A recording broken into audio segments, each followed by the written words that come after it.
Okay, what's up, everybody? Good morning. Welcome to a home day edition of Morning Scone presented by Brock, the Baton Rouge Orthopedic Clinic. Of course, Hudco Roofing, HudcoRoofing.com, Restored Motions, RestoredMotions.com, and ProCharge EV, ProChargeEV.com. All right, everybody, hope you are having a wonderful start to your Wednesday. Man, we have a lot to delve into. Big headline of the day is that Harold Perkins, Brian Kelly, says Harold Perkins is moving back to inside linebacker. Um, Something we have to talk about here. The basketball Tigers get a win over Georgia. They survive a scare. Got up big for a change.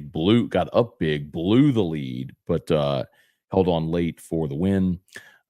The Knicks, the Pelicans went on the road and blasted the Knicks. Much needed win after a disappointing loss on Friday at home to the Bulls. We'll get to that.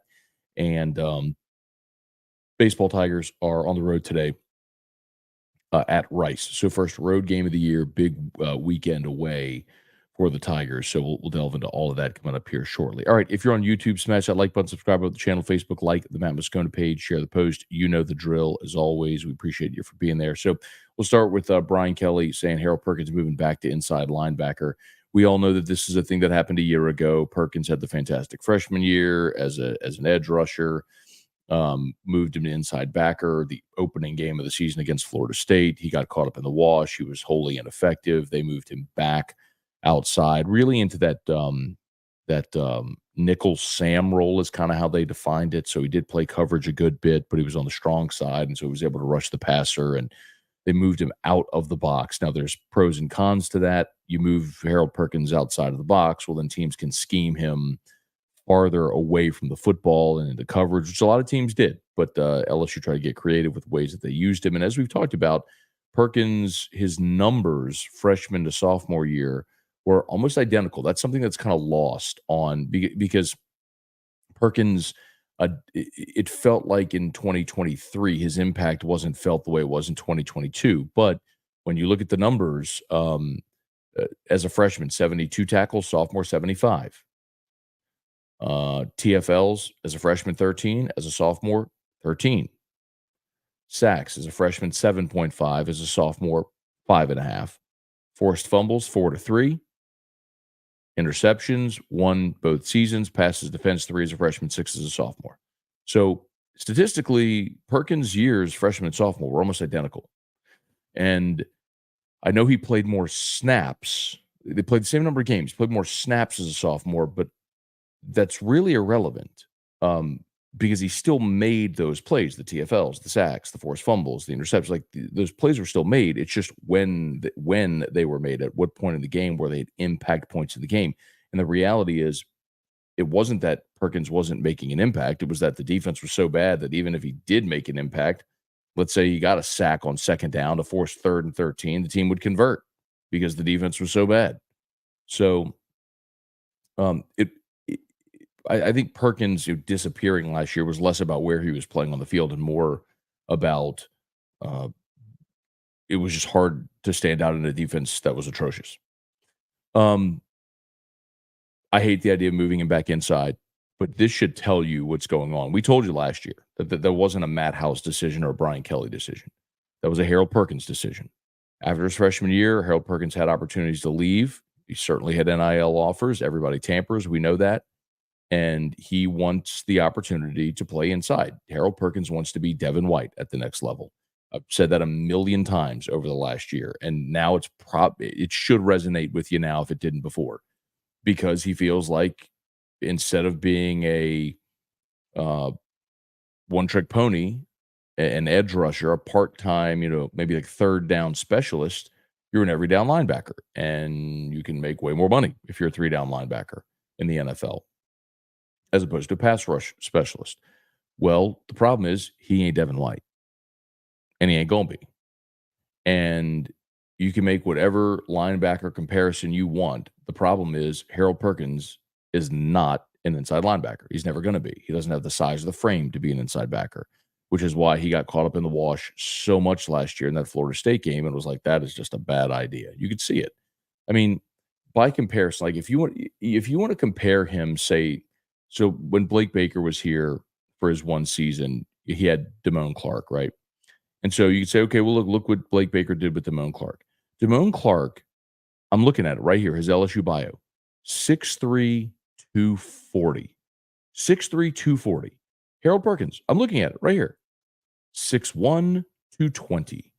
Damone Clark is 2 inches and in college was 2 inches and 20 pounds heavier, 2 inches taller, 20 pounds heavier than Harold Perkins. Harold Perkins is never, ever, ever going to be Damone Clark. He's not physically that guy.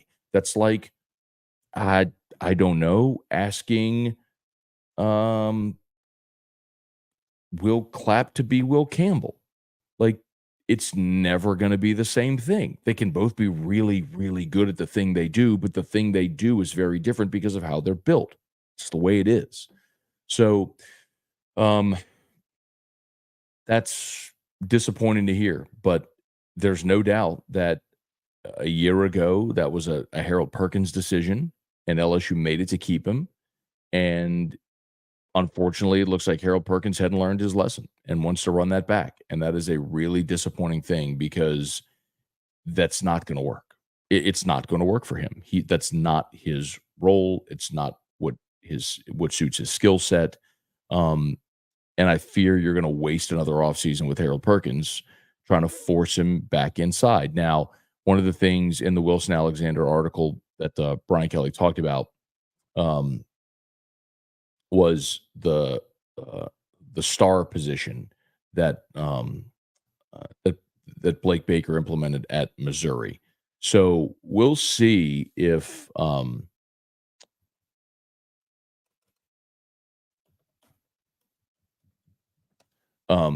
so we'll see if, um,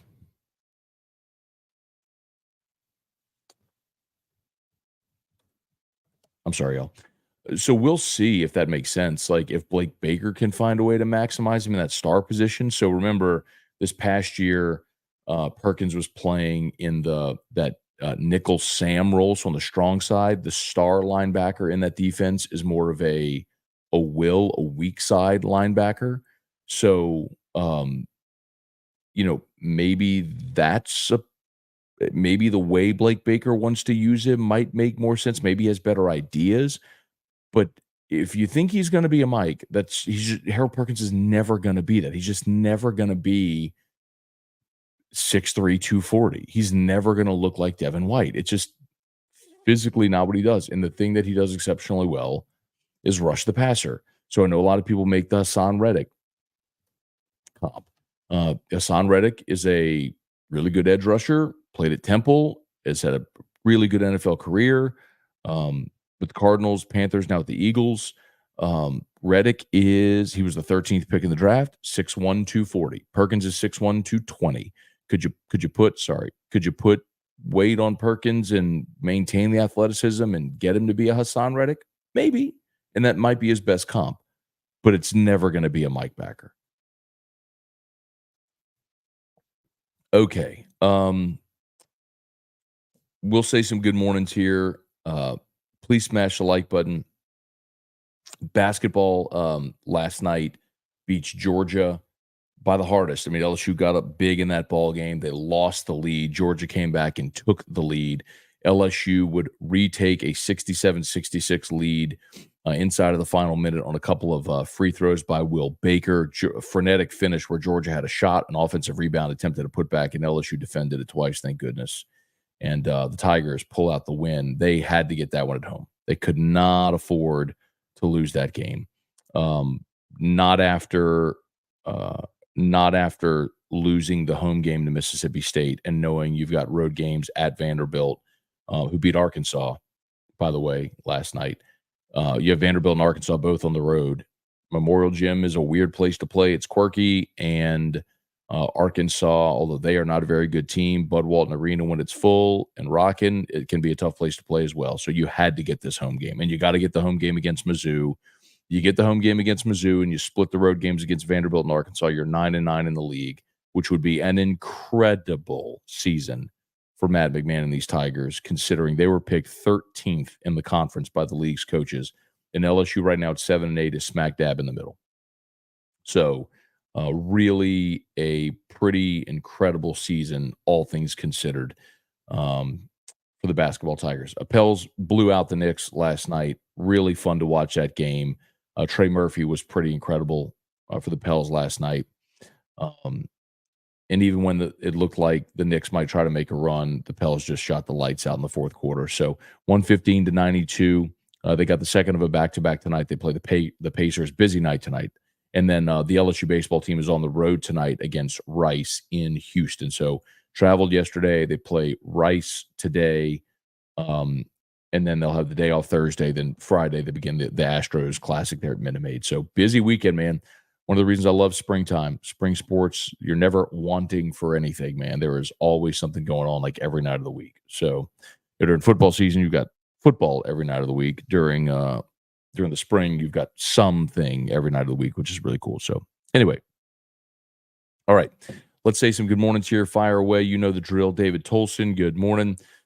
A nice win for the Tigers. It was indeed. Didn't need to be as dramatic as it was in the finish, but they got it. Thad Landry, Megan Hurst, Damon Gilmore, Barry Jocelyn, James McKinney, Rooney, good morning. Deborah Cowart, Gary Petrie, morning, Uncle Scone, great win. Can you explain how you figure out batting average? Well, yeah, it's how many hits do you have, the average number of hits to your at-bats. So if you have 3 hits and 4 at-bats, you're batting 750. So number of hits divided by the number of at-bats.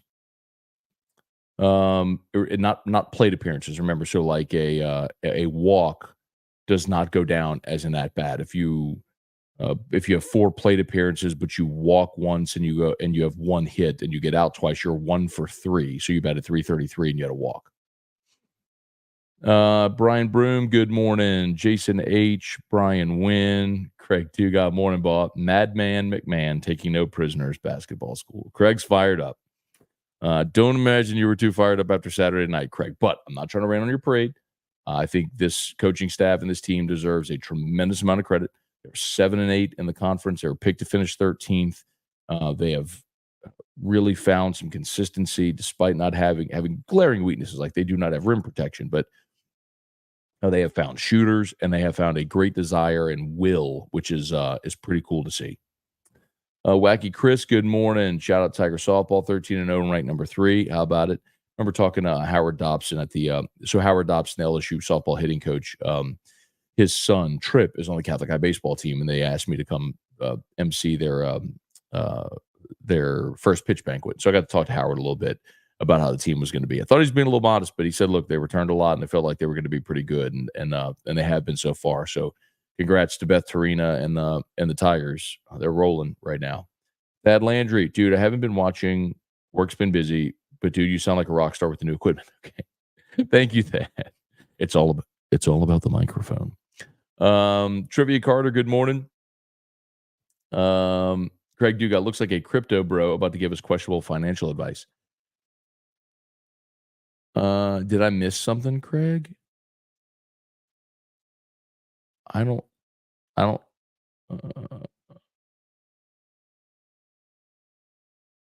are you talking about me? Because there's some like crypto YouTubers that have their microphone and home set up. Is that what you're talking about? I don't know. Kelly Gross, good morning. Wendell Norman, good morning. Cody Champion, I 100% believe the defense performed like it did in the bowl game to make sure Matt House was gone. There was no respect for him by midseason of players or fan base. Cody, if you're suggesting they tanked, you're wrong. That's absurd. Like I'm going to come at you hard. If you're suggesting the players went in the bowl game and tanked to make sure Matt House got fired, you're dead wrong. Players didn't tank the game. And by the way, the LSU was going to retain Matt House before that bowl game. Like, they had those conversations, and the bowl game went the way it did. And I think a lot of people, as I talked about, like you saw the interaction with the players and Mekhi Wingo on the field post game, and some really important positions, some really important people around LSU started asking questions about, is it really that bad? And that snowball started to spin and build over the next 2-3 days, and ultimately led to a change being made. But no, I'm not gonna let you just flippantly say that players tanked the game to make sure the coach got fired. That's absurd. It's unfounded, and it's just actually wrong. They were just really bad. Patrick Berg last morning, Matt, much needed win for the Tigers last night. Still concerning. We blew a 15-point lead at home. Need some good karma. Have some bad breaks to start the season on our way.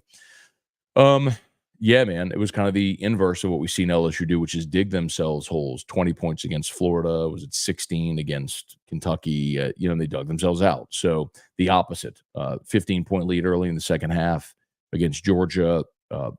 Some hot shooting by Georgia, turnovers by LSU, and Georgia got themselves all the way back in and took a lead, but LSU made the plays late to win. So, a win is a win is a win. And remember the game at Georgia, it was similar. LSU got down big to Georgia, rallied, took the lead, and all they needed was a rebound. Like they forced a bad shot. They had defensive position, and it was Hunter Dean had defensive position and couldn't box out. Georgia got the rebound, the putback and won, and LSU lost that game. So it was kind of the inverse of the game in Athens. Gorilla, good morning. Glenn, Lori, well, what is your favorite and go-to bourbon? Well, the best thing I've ever had, I would say, is the Pappy Van Winkle 15 year. A lot of people think the Pappies are more sizzle than steak. I disagree. I think they always hold up. It always has every time I've done blind tasting.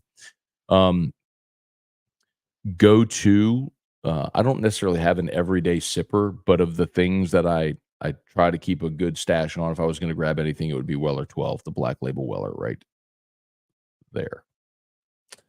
Bubba Smith, good morning. Joe Wheeler, what about the Perkins comp to Queen?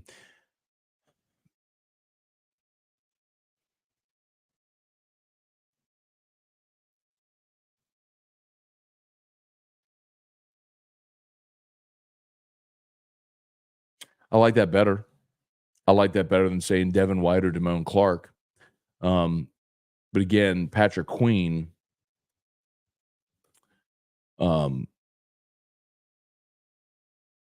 Patrick Queen wasn't rushing the passer, came to LSU as an inside backer, and never looked lost doing that. I'm looking Queen up right now. They have him at 6'2", 230.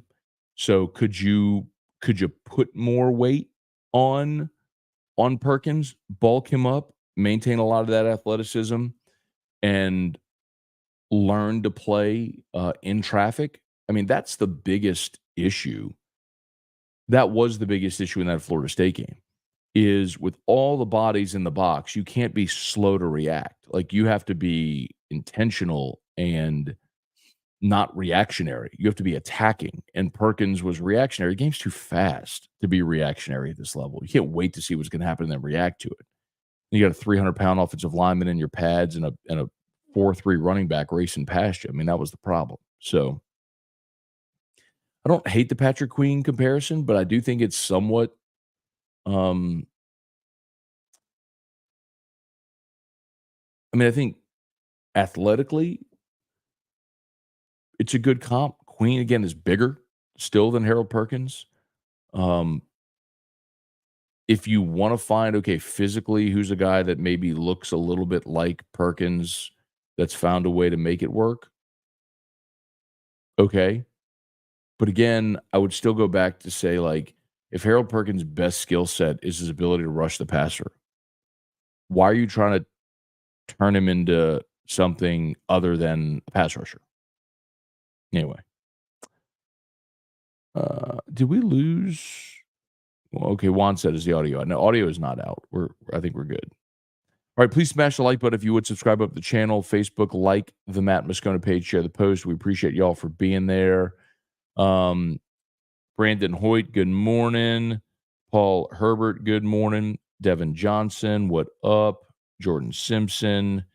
Rooney asked any news on Jacoby Matthews. Not any update. Again, what we shared is, of course, there is the SEC rule that we learned whereby if a player is going to transfer within the SEC, they have to enter the portal by Feb 1. Obviously, Jacoby Matthews didn't do that. The feeling is, though, from a lot of the scuttle around that, is that if a player wanted to challenge that rule legally, they would win. So do you want to run the risk of transferring to LSU, challenging that, and potentially losing your challenge?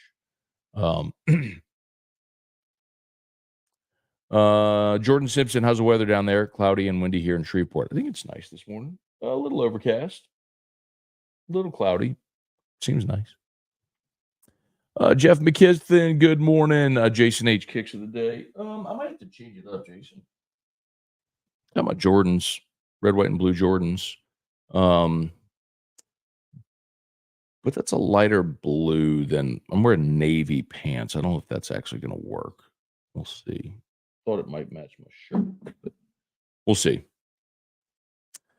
Cajun Country Matt, what is it about Lafayette? I cannot get the games on TV. I get maybe one out of every 5. What games on TV?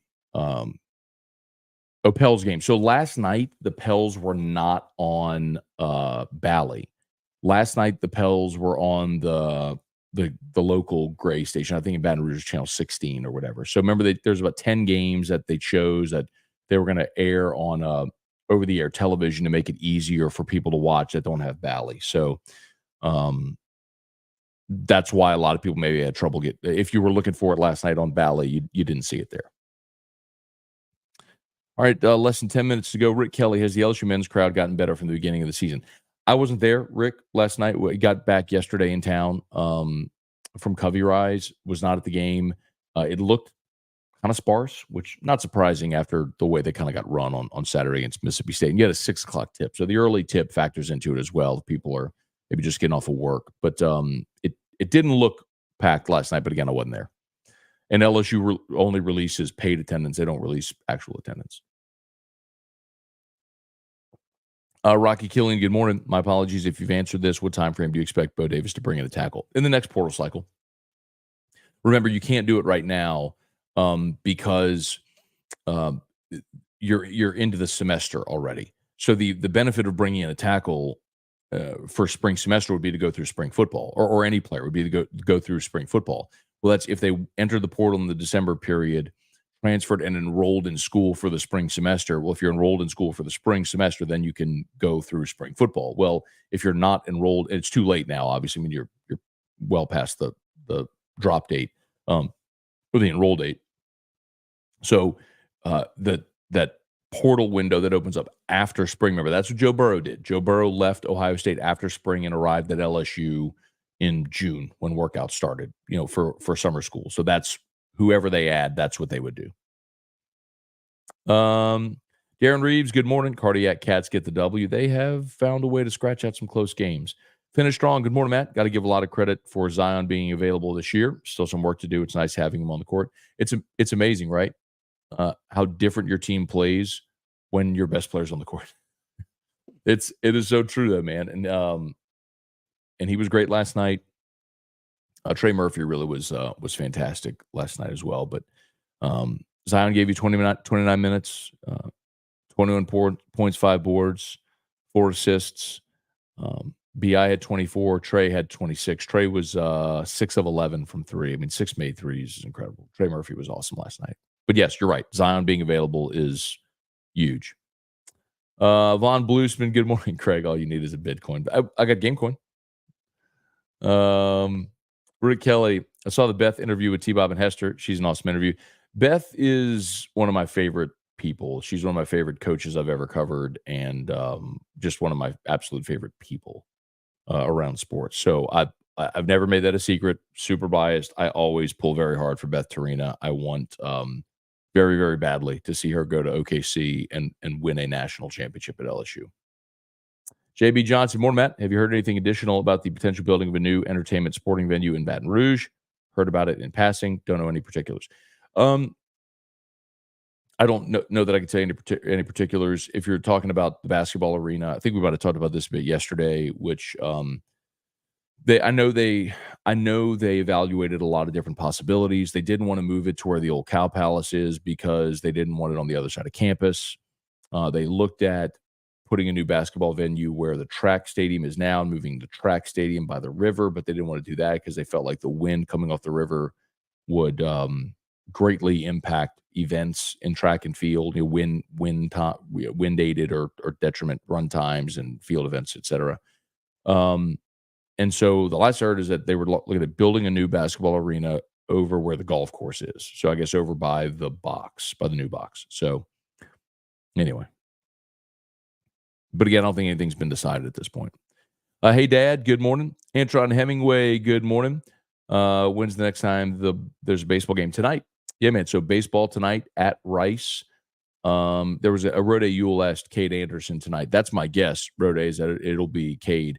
We I think I'd mentioned that before the season started, that was the plan. Was Cade Anderson would likely be your midweek guy, that they would go Hurd, Holman, Jump, and then Cade Anderson in the midweek.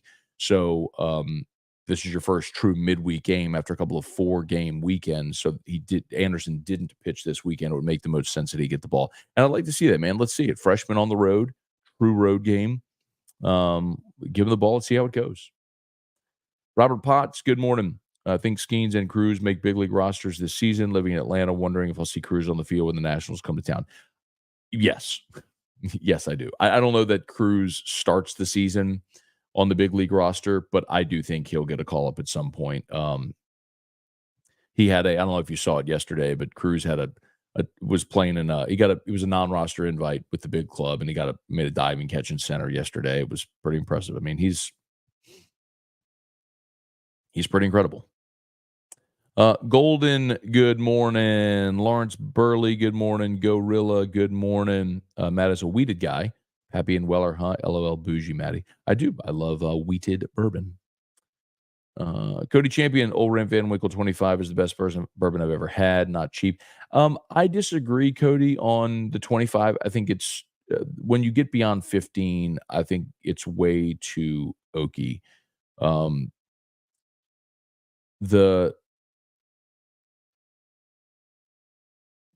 I would say the 20 was the same way when I had it. It's amazing to try it, right? But when it sits in a barrel for that long, it's like I always compare it to cooking a steak, right? You can overcook a steak, you can undercook a steak.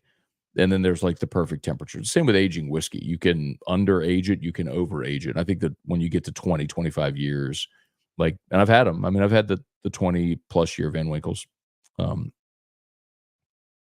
Like licking tree bark, man. Charlie Cavell, Jay Borden, what's going on? Steve Menard, what's up? Von Bluesman, Kim Mulkey wants to see shovels in the dirt immediately. He doesn't want to be retired or sitting on the beach before the construction is finished. Love her hustle. We'll see. For an LSU athletic department that has a ton of debt, do you really want to incur another, what would an arena cost? $100 million of debt? Thad Landry, how's Drew doing? He's good, man. Thank you. Sleeping, but it's 7:59. I got to go get him up. All right. Ryan Amanda Gidry, what's up? Ryan Ashy said 6'1", 220 seems generous for Perkins. He looks a lot like safety size player on the field. That's true. He is, I would comfortably say he's 6'1". I mean, I'm 6 foot even. I've stood next to Perkins. We're comparable in that size. I could believe he played at 220 this past year.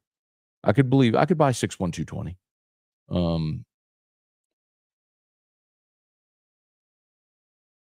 But he does look small. Okay. I got to go. Thanks so much for watching. Y'all have an awesome day as always. As we tell you all the time, shout out to Brock, the Baton Rouge Orthopedic Clinic. If you need an orthopedist, go to Brock. They're the best.